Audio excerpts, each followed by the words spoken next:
All right, for people were not here before, if you have cell phone, please silence your cell phone.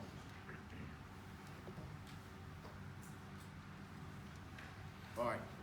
Good morning, ladies and gentlemen. My name is Command Master Chief Jordan Rosado. On behalf of Commander Submarine Group 8 and Commander Task Force 69, I'm pleased to welcome you to today's commissioning ceremony for Chief Joe Hulack. I would like to extend a special welcome to Chief Hulack's family and friends who are unable to attend in person.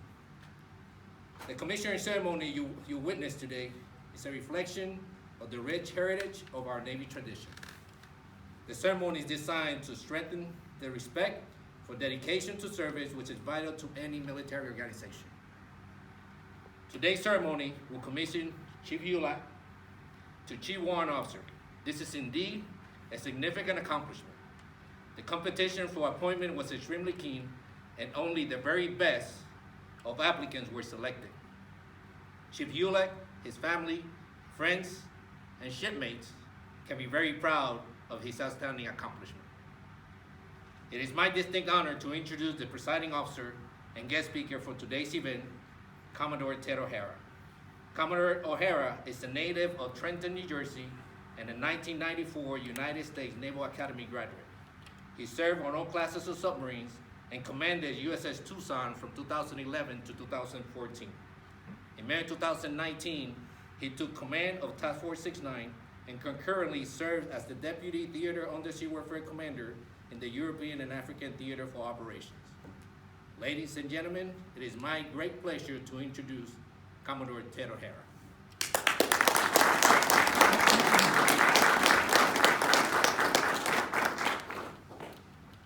Good morning, everyone, and thank you all for coming. Master Chief, thanks. I'd like to also recognize and welcome those watching from afar or watching at a later date, most especially Chief Hulack's wife, Chrissy, and daughters, Aislinn and Caitlin. Chief Hulack would not be able to achieve this opportunity without the support of his family, and I want to personally thank them and then all of the families of CTF 69, Submarine Group 8, for their sacrifices that allow us to do this profession. This is a special day, and like many special days in the Navy, it's the recognition of a transition. We all go through them in our careers, from fourth class midshipman to third class midshipman, from seaman to petty officer, from petty officer to chief, and in this case, from chief to warrant officer. And it is a transition, and it's key to understand and make sure we communicate to everyone here, and most importantly, Chief Hulack, how his responsibilities are going to change in this new role as a warrant officer. But before we have Chief Hulack take the oath and commission, I think it's appropriate to answer one of the timeless questions I think most ensigns have, and maybe some of you in the audience have, and I think a lot of good submariners, because we don't have a lot of warrants, is what exactly is a warrant officer? Right? I mean, I'll tell you, back in my career as an ensign, I remember the first warrant officer I met. He was a prior bosun's mate. He worked for Squadron 8, and all I knew is he scared me. And he scared most people on the Atlanta. And we messed one thing up with an underway, and the warrant talked to the Commodore. And it was like the warrant almost pulled us back in. So warrants have great power. But what are they? Well, I did what most good folks do when I had these questions. And I reached out to everybody's favorite reference last night, and I said, Google, what is a warrant officer? What did I find out? Well, first of all, warrants ranks date back to medieval England. It could be why Warren is always as cheerful as he is, because it dates back so long. But anyway, back as early as 1040, warships furnished by King Edward the Confessor, including crews with permanent officers designated master, boatsmen, carpenters, and cooks. These officers were in charge of sailing and maintenance of the ship, while the captain and lieutenant's sole purpose was to command soldiers carried on board and to lead their ships during combat. Transit about 500-600 years, and suddenly the captains and lieutenants started to do more. some can still argue that they don't do that much right now, but began taking over the executive operation of the ships. Eventually, they were considered naval rather than Army officers, but the distinction was always maintained between the officers holding commissions and holding warrants. Commissioned officers held a commission from the monarch, authorizing them to exercise command of naval vessels and personnel, while warrant officers, on the other hand, held a warrant, derived from the French term, meaning variously a protector, a defense, and an authorization issued by the Admiralty. Unlike commissioned officers whose purpose was to command ships and sailors, warrants were experts. Expert seamen who possessed special skills that were essential to the operation of sailing ships. In recognition of this expertise, these men received warrants to distinguish them from enlisted seamen and to confer lawful authority upon them, while not conveying the responsibility of command that was exercised by commissioned line officers. Now, although United States Navy warrant officers are legally considered commissioned officers as well, their traditional role as expert technical specialists continues to this day. And I want to emphasize this, expert technical specialists. And what do we, as commanding officers and the rest of the line officers, rely on them for? I'll get into that in a second. The first thing I'm saying is there's no doubt in my mind that Chief Hulak demonstrates these qualities of being an expert technical specialist. And he's proven himself worthy of it through his entire career, from his first tour on Bulkley, through his time at Guantanamo Bay, to his tour at NOPF Whidbey Island, and then again when he selected for Chief Petty Officer on board USS Stout. He's an expert in his field. And most recently, he performed that role first in the Quality Assurance Division at Commander Undersea Surveillance back in Dam Neck, which earned him the right to come here. And as we all know, he was key last year in last year's iteration of the 4th Battle of the Atlantic. So now, we know the background of the officer, and I have no doubt Chief Hulak's ready. I'd like to close with a little perspective on what I think Chief Hulak needs to know and what I rely on warrant officers for as a major commander in the Navy. You know, in addition to being experts in the field, what do I rely on warrants for? Well, it's that ability to tell truth to power. Chief Warrant Officer, yet there's different grades, but they are Chief Warrant Officers. That's it. They are there. They've reached the epitome of technical excellence. And so we rely on them to tell us truth to power, no matter what. And that means when we're getting it wrong, we can rely on them to tell us, you're getting this wrong. You are heading towards hazardous waters. You're not going to get the mission done, Captain.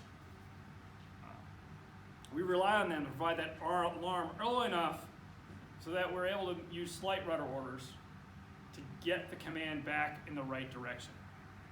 Or at least rethink what we're doing to make sure that if it's a personnel issue, we're providing the commander's intent to keep the personnel issue from distracting the command. Or whatever it may be, to use that slight rudder orders so that you're not dealing with extremists. Warrants are experts. They don't fall prey to groupthink or become worried about their next promotion, or if what they say makes the captain or the boss happy. No, they tell the captain the truth, as they see it, providing unfettered military advice.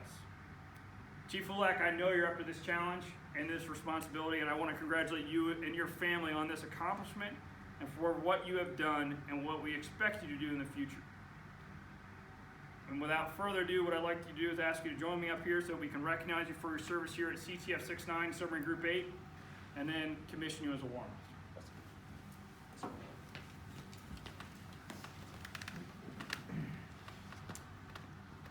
Thank you, sir. Commodore O'Hara will now present Chief Hulak with his N of 2 award. Chief Hulak, your presence is requested at center stage. You're ready there. Military in attendance, attention to ward.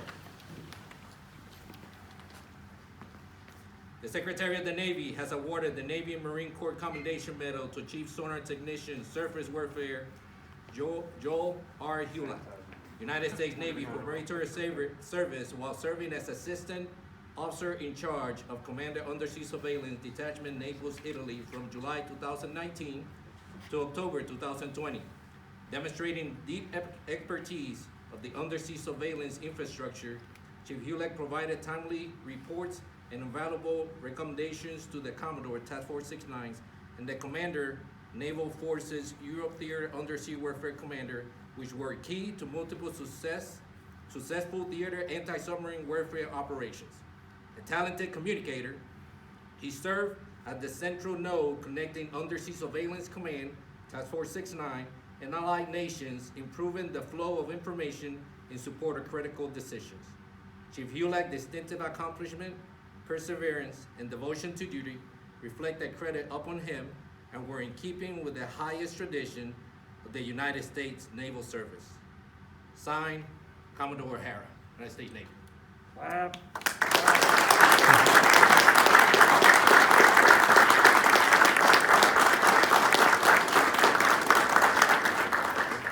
Commodore O'Hara will now administer the officer's oath to Chief Hulak.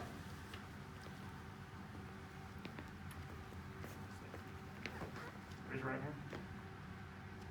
I state your name.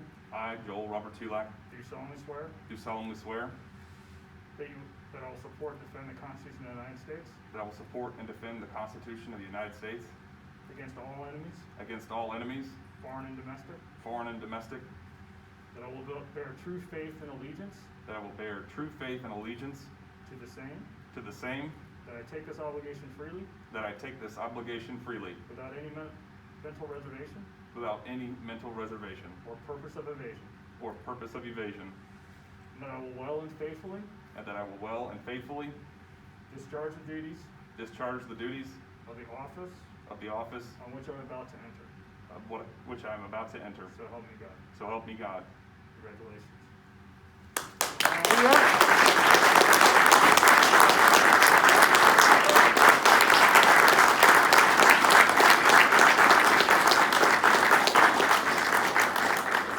Chief Warrant Officer Manfredi will now attach the Chief Warrant Officer insignia, and Commodore O'Hara will place the officer's cover.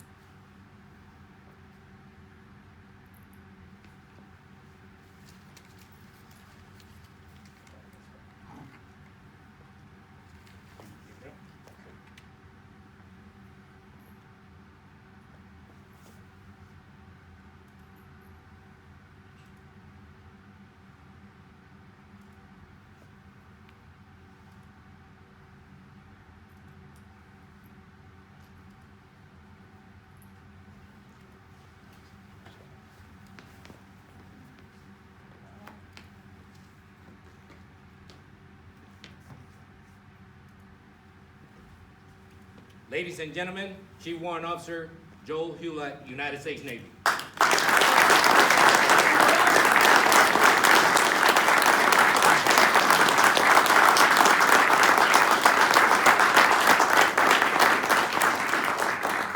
Staff and guests at ease. Seats. It is a time-honored tradition for newly commissioned officers to pass the silver dollar to the first enlisted sailor who salutes them. While no one knows for sure where this tradition originated, some suggest that it was passed on from British regiments garrisoned in the U.S. during the colonial era. Of course, at the time, it would not have been a dollar as we know it. As the story goes, some of their traditions and customs were passed on to newly formed American units. New officers were assigned an enlisted advisor who showed them the ropes, told them the regimental history, as well as the ins and outs of the military profession. Lieutenants compensated their enlisted advisor with a small sum of money. American second lieutenants in the early 1800s received about $25 a monthly as a base pay, a rations allowance of about $3, and an additional allowance of $1 for the enlisted advisor. While the advisor pay was eventually discontinued, the responsibility for mentoring the newly commissioned officers continued. This relationship is thought to be the basis for this tradition. By tradition, the silver dollar is the only coin given in exchange for the first salute. While the coin may just be $1 in demonstration, it represents a value far greater. To new officers, it may represent the respect found in one's newly earned rank and position. A twist on the thinking for the silver dollar salute is that the new officer must buy his first salute as he has not yet, by the nature of his deed alone, earned it. Juan Estes Smith, front and center.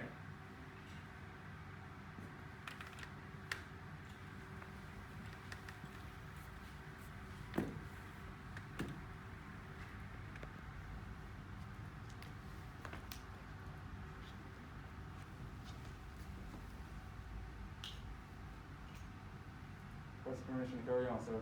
Carry on.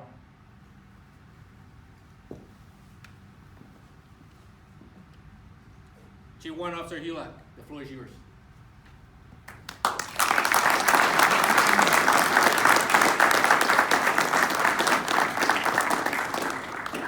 As some of you may have noticed, my last official act as a chief petty officer was to hold a impromptu sea bag inspection, which obviously some of you failed. Re-inspect will be next week, Thursday, outside my office. Thank you.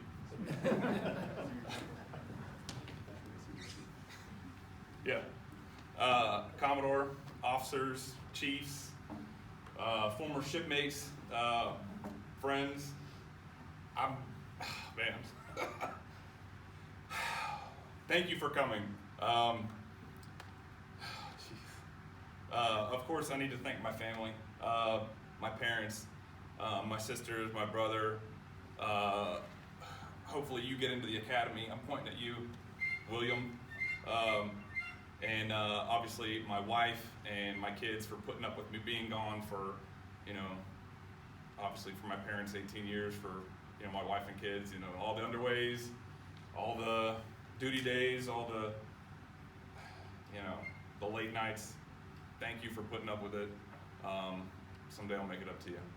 I have one quick anecdote, and then I'd like to go take some pictures with you guys outside if you don't mind. But about 18 years ago, I went to the recruiting office. I walked in, and I'm sitting there, and I see some sailors, and some of you know Johnny Cash's, and I'm looking at their stripes, and one guy's got one, another guy's got two. There's a guy with three, and he's sitting in the back. And I see the All Hands Magazine annual printout of, all the rank structure for, all branches of the military and the awards and all the pins and medals. And I'm trying to look at it while I'm talking to him, like, okay, this guy is this thing and that guy in the back. Okay, so he's one more. And I'm, of course, 18. I'm still trying to figure it out. And then out comes from the back a guy wearing khakis. So I'm like, he wasn't close enough. I couldn't see the anchors, they're obviously pretty small. So he gets a little bit closer, and I'm trying to look at each branch of the military, and I'm like, all right, well, in the Marines, in the Air Force, you just get another chevron and rocker. It just keeps stacking up. And I really didn't see that. All the thing I saw was this guy wearing an anchor. But of course, when you're looking at the printout, all you see is the chevrons and the rocker on top. Of course, then a star and 2 stars, right? So I was like, well, it says chief, and I think somebody said chief to him. So, like, I guess he's like a different thing. At the time, I just assumed he joined the Navy, and he was just always like that. He just joined, and there he was wearing khakis. So it wasn't until about a week into boot camp that I realized that was a path that I could take. And then it wasn't until about like 2-3 years ago that I realized that this was a path that I could take. I'm extremely taken back right now, and I'm fighting back to tears, but I'm good to go. I can't thank you guys enough. I gotta thank Senior Chief Welch and my relief, Chief Matthias, who I've known for probably like 10 years, as well as Lieutenant Evetts and Warrant Officer Watkins for stopping by. Man, I ain't got nothing else to say. Thanks for coming.